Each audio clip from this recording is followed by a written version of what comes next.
خان خبره وکړه چې موږ کمیټي والا پورته کوي یا پلانه کوي یا پلانه کوي. نو زه ورازق خان ته دا وایم چې انشاءالله بېغمه څه زموږ وروستۍ تر شا داسې غیرتمن ولس ولاړ دی چې د چا پزه ویني انشاءالله ګرده به په یوه سله راوځو. دخول د تانې مخ ته به کښېنو خو زه وتې ته دا وایم چې نه په تانه کې به ورننوځو هلته به کښېنو جیلونه به د دا ځوانانو موږ وړه کوو سودۍ ته پته ولګېږي. خو دا زموږ وروستۍ د مشرانو لاوبالي ده که یو په سیاست کې یو نفر پورته کېږي د حق ناره کوي دی یې غایبوي یا دی په پارسل کې غورځوي. هغه که د عالم په جامه کې هغه که د خان په جامه کې هغه که د ملک په جامه کې.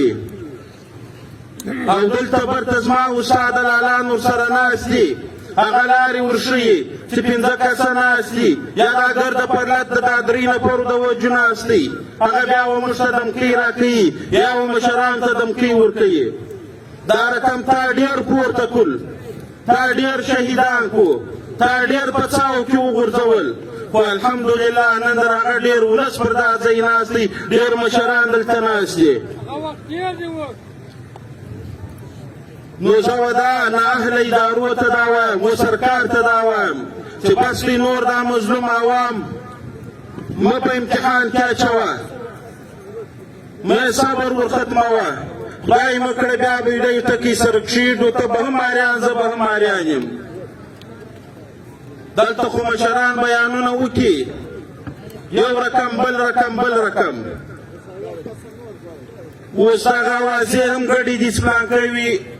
48 علاقه موږ به دروازه خلاصه کړو په 2 ورځې کې په 3 ورځې کې دا موږ د هېڅ چا دا نه منو. اول به زموږ دروازه خلاصېږي بیا به دا 48 کېږي.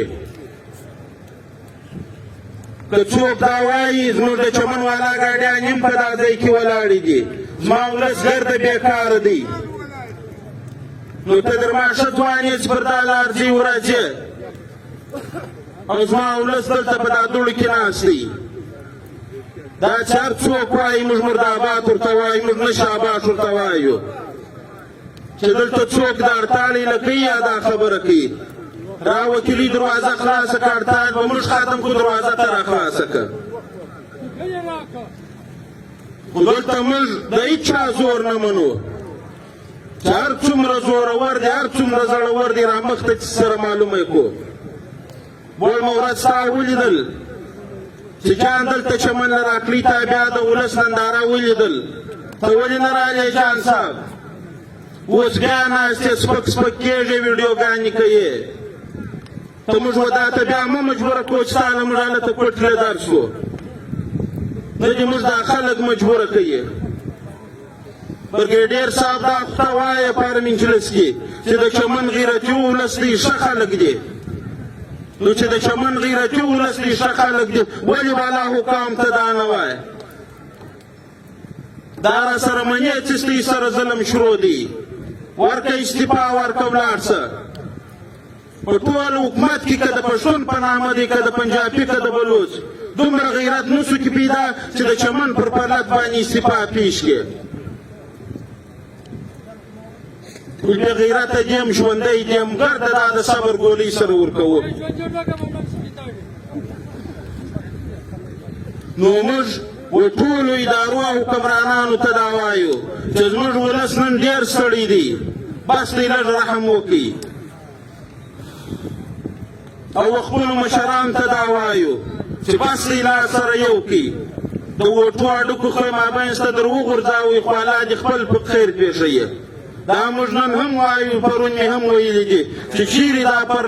پر دا ځای ناست او وټونه راشي دلته هېڅوک وټ نه شي کولی که زه کوم زما دې ملا ماته شي که ته که ستا دې ملا ماته شي. د دا ولس غږ هېڅ چا در ځایه پورې نه وی وړی چې کوم مشر راځي برته ځي بس د هغې خوا پسې ورک شي هېڅ حال و احوال بیا نه دی معلوم شوی چې اما دا وکړو یا اما دا وکړو. نو سبا چې دروازه خلاصه شي بیا به یې ته ووینئ چې څوک یې پر فیسبوک شیري چا ورکړې ده باران پر هغه ځای زم تصویر شیروم چې دا کار ما وکړي ته یې هم شیرې بل یې هم شیرې خو موږ نن دا په ډاګه ورته وایو چې دا د دغه ولس همت دی د دغه ولس بیداري ده چې دا دروازه به انشاءالله تعالی په فضل سره خلاصېږي موږ دوی به راوړو